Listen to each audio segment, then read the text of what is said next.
How's it going, everybody? Welcome to Thursday's edition of Yesterday in Baseball.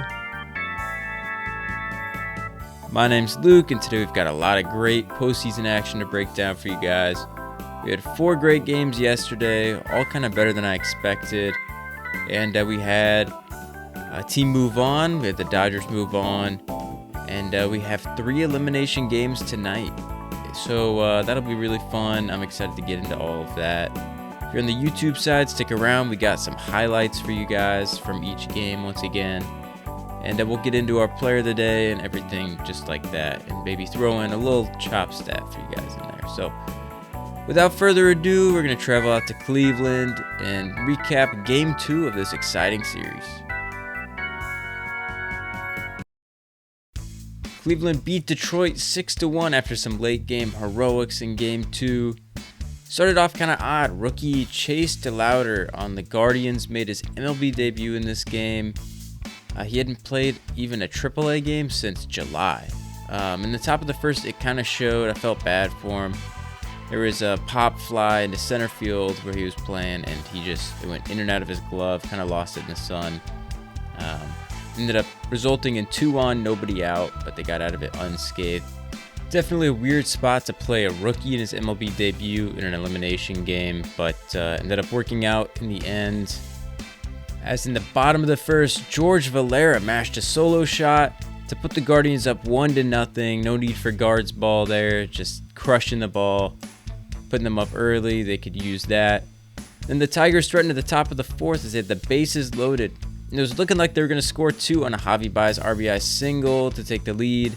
1 run scored, but Chase DeLauter made up for it as he threw out the runner at third before the second run crossed the dish. Very exciting there, got the game locked up at 1-1. Casey Mize ended the day after 3+ innings of work, giving up 1 on 62 pitches. Bobby got pulled after 4.2, also giving up 1, but looked great. Detroit seemingly had runners on in every inning against the bullpen, but they managed to work through that with all the traffic. In the bottom of the 8th, the Guardians needed a big hit, and Brian Rocchio delivered, smacking a go-ahead shot into right to make it 2-1. Big go-ahead homer there.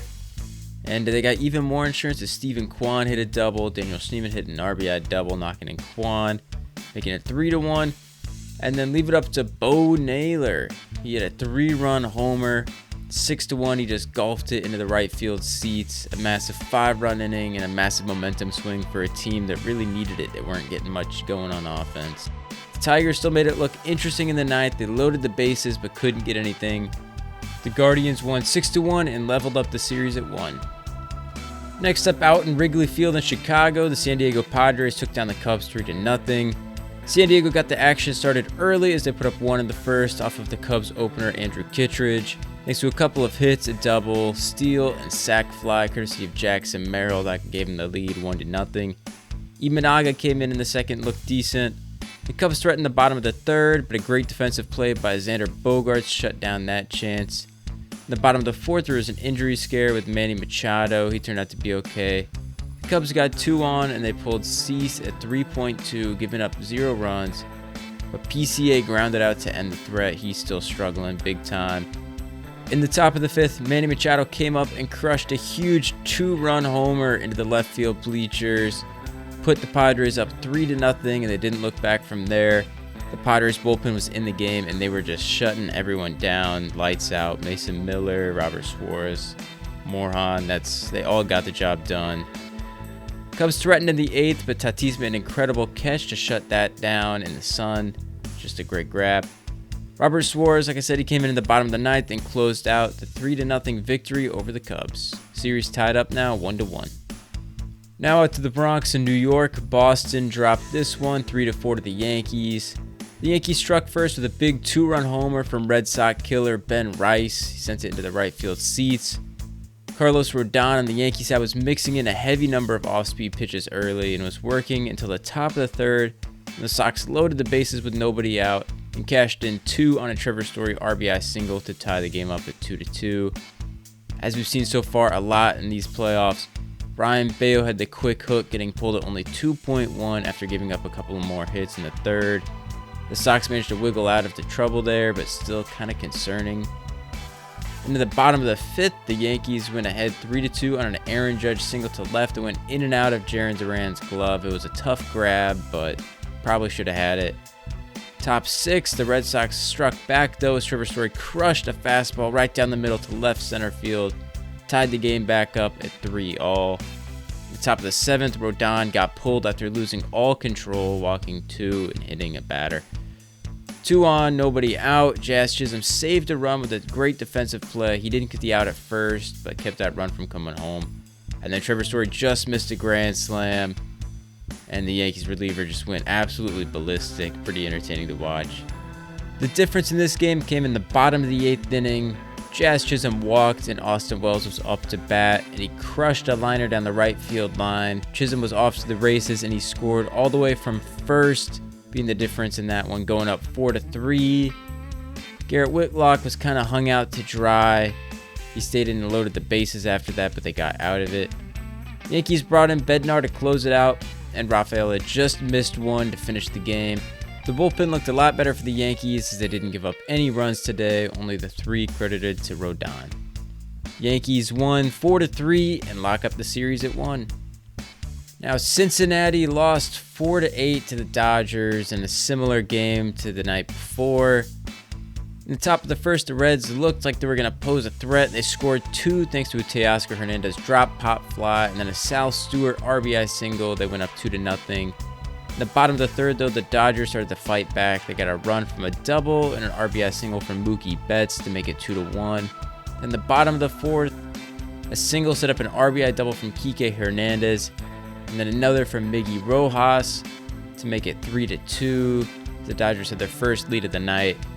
Into the top of the 6th, the Reds loaded the bases with nobody out. But Yoshinobu Yamamoto showed why he gets paid the big bucks as he escaped it with a pair of strikeouts to end the inning and strand the bases loaded.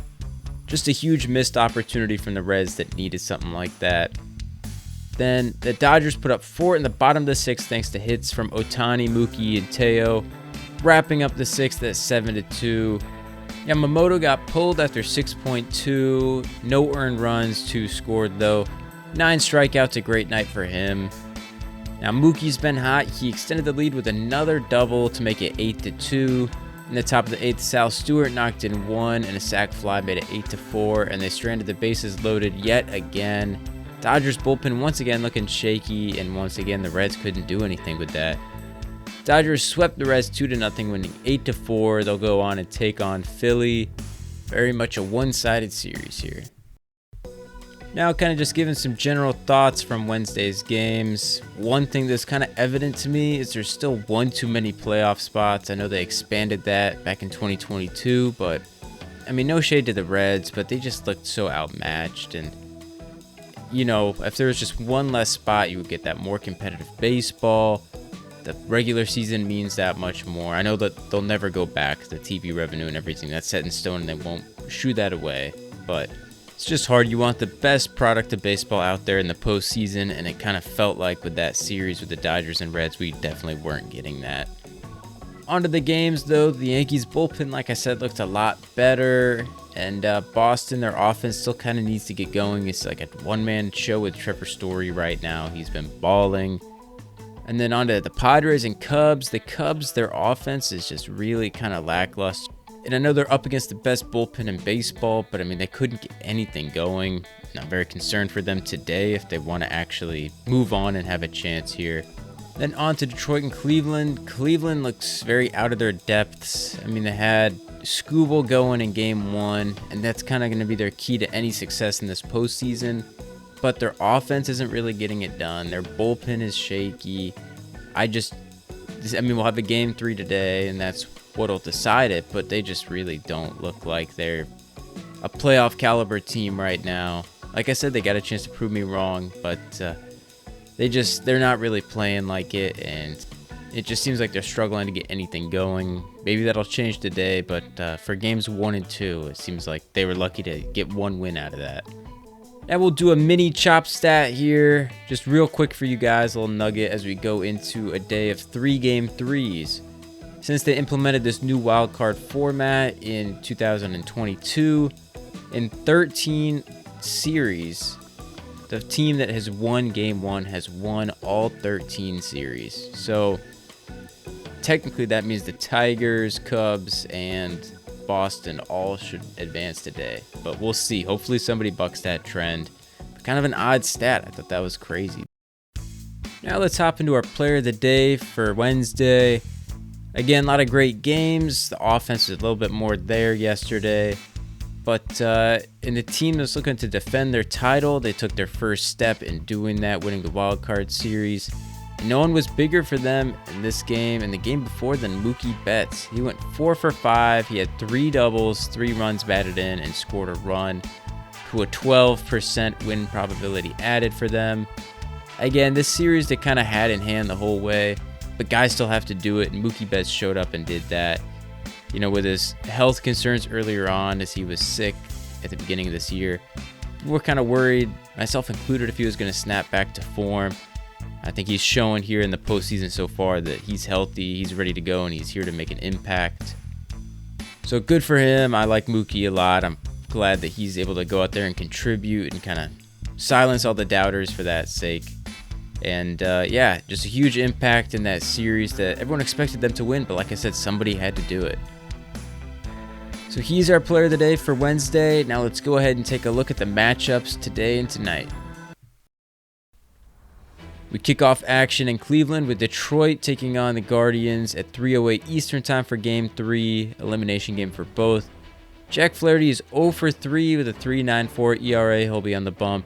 And Slade Sassoni is 1 for 1 with a 2.25 ERA against Detroit. He'll be on the bump for the Guardians. San Diego take on the Cubs at 5:08 Eastern Time. Yu Darvish versus Jameson Taillon. Darvish has a career 2.36 ERA in 6 outings versus the Cubs. And Taillon went 5.1, giving up 2 against the Padres earlier this year. Now at 8:08 Eastern, Boston take on the Yankees. Connolly Early, the rookie, has a 2.33 ERA in September. He'll be on the bump for Boston.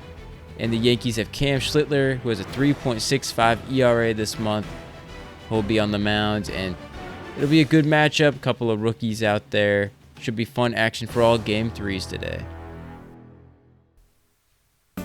That's it for our show today. Thank you guys for listening. Lots of fun postseason action, so enjoy these games. I'm kind of pulling for Cleveland, the Padres, and Boston in these just for fun future matchups. That's also what my bracket has, so we'll see how that turns out. No, I got the Cubs in the bracket. Anyways, thank you guys for listening. Comment below who you guys think are going to win these games. And tune back in tomorrow. We should have some more recaps for you guys. Thank you again. Enjoy the action today, and take care. See ya.